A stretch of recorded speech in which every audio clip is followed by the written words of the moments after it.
मंच पर उपस्थित सभी सम्मानित अतिथियों को मेरा नमन और मेरे प्यारे भाइयों और बहनों को मेरा नमस्कार। मेरा नाम प्रबुद्ध पाठक है, प्रबुद्ध कुमार पाठक, और आज मैं यहाँ सिर्फ बोलने नहीं, सच बोलने आया हूँ, आपकी आवाज़ उठाने आया हूँ। सबसे पहले मैं इस मंच पर मौजूद संदीप चौधरी जी का धन्यवाद कहना चाहूँगा, जिन्होंने मुझे इस मंच पर बोलने का मौका दिया। एंड ये सिर्फ मेरे लिए मौका नहीं है, ये एक जिम्मेदारी है और इस जिम्मेदारी को मैं पूरे मन से निभाने की कोशिश करूँगा। और मैं ये भी कहना चाहता हूँ, जब तक मैं इस मंच पर हूँ, 10 मिनट, 15 मिनट, 20 मिनट, मैं आप लोगों को बोर नहीं होने दूंगा। और आपसे भी गुजारिश है, कहीं भी लगे कि मेरे मुख से निकले हुए अक्षर, शब्द या वाक्य आपके दिलों और कानों तक पहुंचे, तो आप मेरा साहस अपने तालियों की गूंज से दिखाइएगा। आज इस मंच पर खड़े होते हुए मैं सबसे पहले अपना सर झुकाता हूं उन हाथों के सामने जो रोज मेहनत करते हैं, उन पैरों के सामने जो रोज सफर करते हैं, उन लोगों के सामने जो इस देश को चलाने में अपना योगदान देते हैं।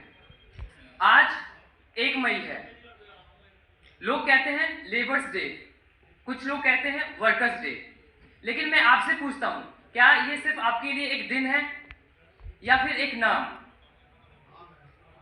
ये दिन है आपकी पहचान का, ये दिन है आपकी इज्जत का, और ये दिन है आपकी कहानी का। मैं फिर पूछता हूं, सुबह सबसे पहले कौन उठता है? ठंड हो, गर्मी हो, तेज बारिश या धूप, सबसे पहले सड़कों पर कौन होता है? आपसे आवाज आनी चाहिए। डीटीसी ड्राइवर, कंडक्टर, डीटीसी कर्मचारी और मजदूर। और दिल्ली की धड़कन कौन चलाता है? डीटीसी कर्मचारी। भाई और बहनों, आप वे लोग हैं जो अपनी नींद सेक्रीफाइस करते हो, अपनी फैमिली का वक्त सेक्रीफाइस करते हो। जब दुनिया सोती है आप काम करते हो, जब दुनिया आराम करती है तब भी आप काम करते हो, सिर्फ इसलिए ताकि शहर रुक ना जाए। लेकिन इस एक कड़वा सच है, जिस आदमी के बिना शहर रुक जाए उस आदमी की आवाज कम क्यों सुनी जाती है? मैं फिर पूछता हूं, सबसे कम क्यों सुनी जाती है? क्या आपने कभी महसूस किया है, आप काम करते हो पर रिस्पेक्ट नहीं मिलती, आप जिम्मेदारी उठाते हो पर आपको सिक्योरिटी नहीं मिलती, आप सिस्टम चलाते हो पर सिस्टम आपको समझने को तैयार ही नहीं है। आज मैं यहां एक बात साफ कहने आया हूं, आप कमजोर नहीं हो, बस आपको अपनी ताकत का एहसास नहीं है। और जिस दिन भाई और बहनों आपको अपनी ताकत का एहसास हो गया, उस दिन आपको सिस्टम बदलने से कोई नहीं रोक सकता।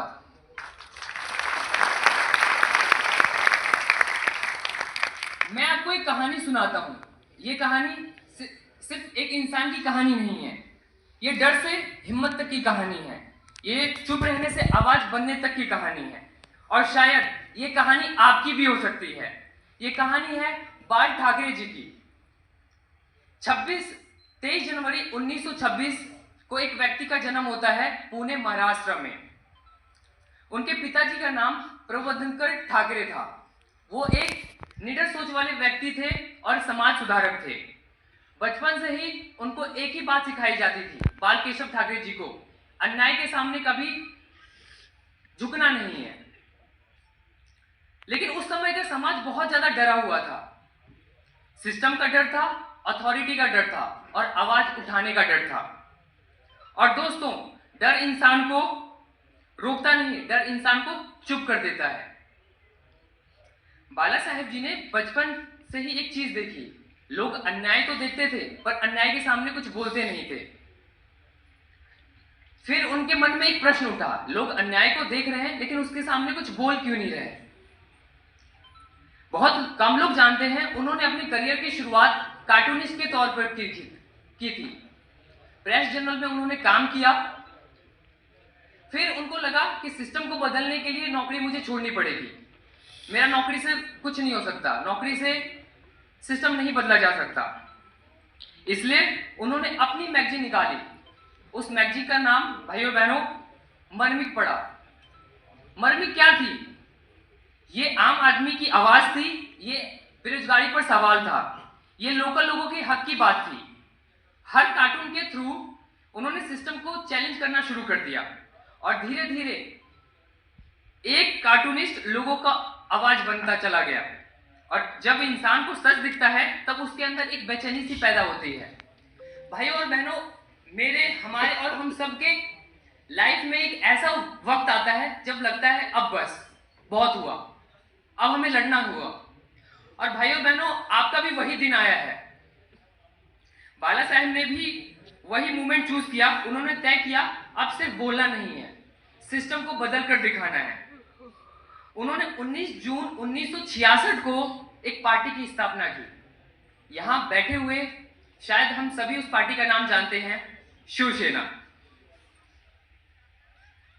ये सिर्फ एक पार्टी नहीं थी, ये एक आंदोलन था। उनका विजन था लोकल लोगों को रोजगार मिले, मजदूर को सम्मान मिले, आम आदमी को आवाज मिले और सबसे ज्यादा जरूरी लोग अपनी आवाज उठाएं। बाला साहेब जी ने आम आदमी को एक सीधी लाइन दी, डरना बंद करो, आवाज उठाना चालू करो। जब डर टूटता है तब इंसान बदलता है और हिम्मत लाता है। हिम्मत बोलने की, हिम्मत लड़ने की, हिम्मत खड़े होने की। शुरुआत एक आवाज से हुई थी, लेकिन धीरे धीरे ये आवाज हजारों, लाखों, करोड़ों लोगों के दिलों में छा गई। बाला साहेब जी ने कभी इलेक्शन नहीं लड़ा, लेकिन फिर भी उनकी एक बात से पूरी राजनीति हिल जाती थी, क्योंकि उन्होंने कुर्सी की लालच नहीं की, उन्होंने लोगों के दिल जीते थे। कुर्सी से ताकत नहीं आती, लोगों के विश्वास से ताकत आती है। उन्होंने लोगों को एक एहसास दिया, तुम अकेले नहीं हो। और जब इंसान को लगता है वो अकेला नहीं है, तब वो कमजोर नहीं पड़ता। समय बढ़ता गया, बाला साहेब जी एक नाम से बढ़कर एक सोच बन गए। एक ऐसी सोच जो डर के सामने कभी रुकती नहीं थी, जो अन्याय के सामने कभी झुकती नहीं थी। 17 नवंबर 2012 एक आवाज जो सालों तक गरजती रही अचानक से खामोश हो गई। क्या ऐसे लोग कभी मरते हैं? मैं आपसे पूछना चाहता हूं, क्या ऐसे लोग कभी मरते हैं? नहीं। बिल्कुल सही। वो मर के भी अमर हो जाते हैं, वो अपनी सोच छोड़ जाते हैं, वो अपनी हिम्मत छोड़ जाते हैं, वो लोगों के अंदर अपनी आवाज छोड़ जाते हैं। आज मैं आप सभी से पूछता हूं, क्या आपके अंदर भी वही डर है? क्या आप भी कभी चुप रहे हो? और सबसे बड़ी बात, क्या आज के बाद भी आप चुप रहोगे? जोर से आवाज आनी चाहिए, क्या आज के बाद भी आप चुप रहोगे? जब आदमी अपने डर से जीत जाता है तब दुनिया उसे हरा नहीं सकती। भाई और बहनों,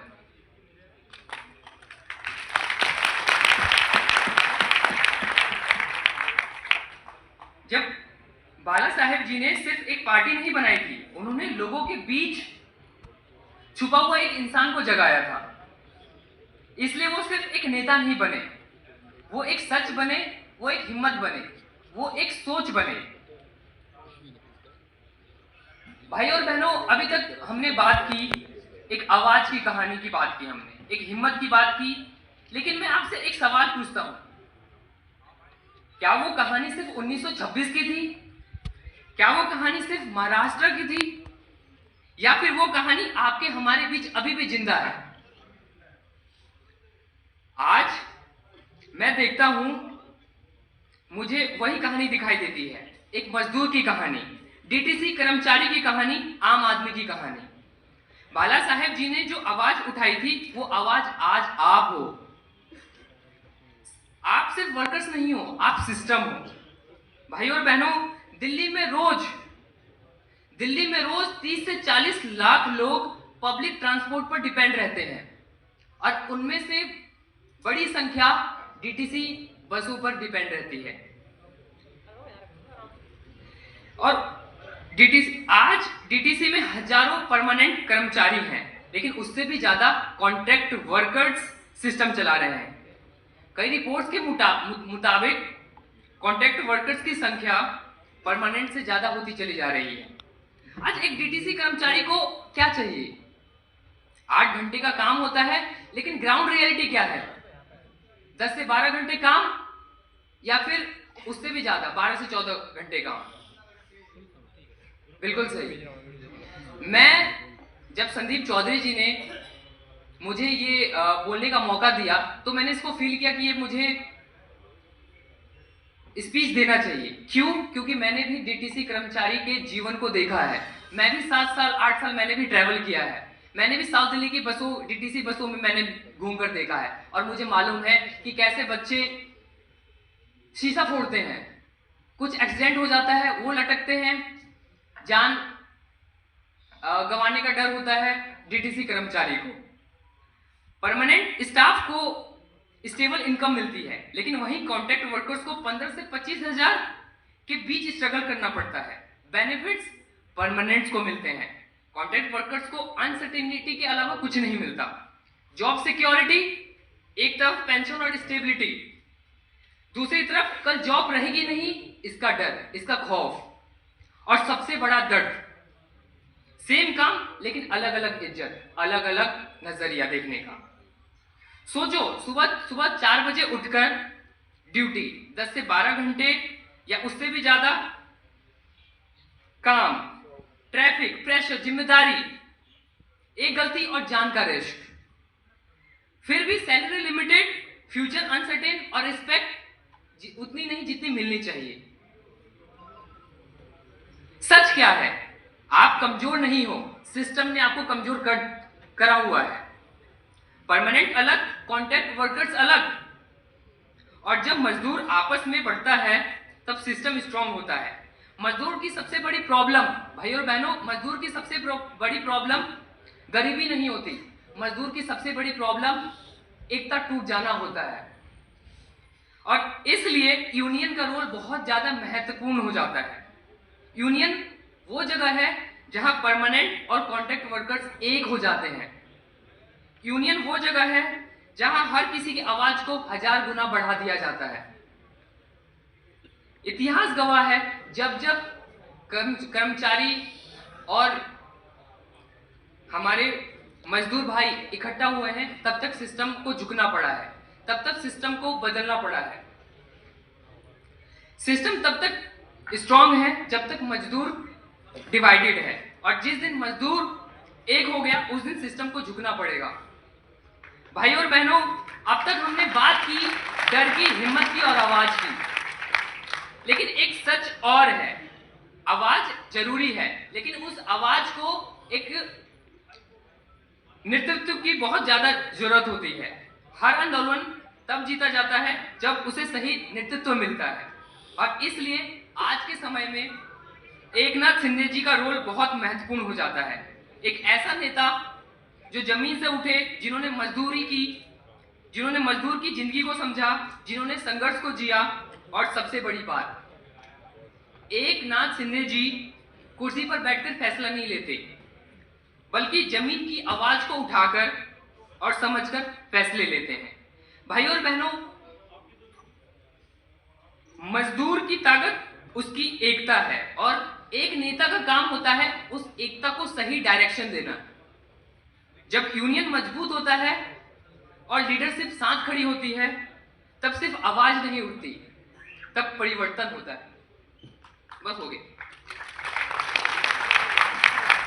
आज ये एक फंक्शन या समारोह नहीं है, ये एक याद दिलाने का समय है कि आप कौन हो, आपकी ताकत क्या है, और आप क्या बदल सकते हो, आप क्या चेंजेस ला सकते हो। आपसे आवाज आनी चाहिए। मैं आपसे आखिरी बार पूछता हूं, क्या आप अपनी आवाज उठाएंगे?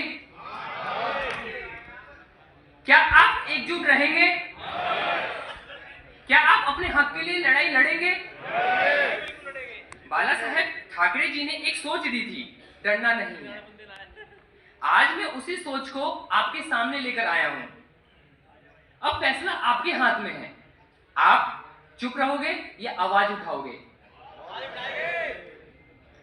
जाते जाते मैं एक चीज कहना चाहता हूं, ये देश एकता को तोड़ने वाले नेताओं से नहीं चलता। ये देश एकता को तोड़ने वाले नेताओं से नहीं चलता। ये देश चलता है तो एक मजदूर के दम पर चलता है।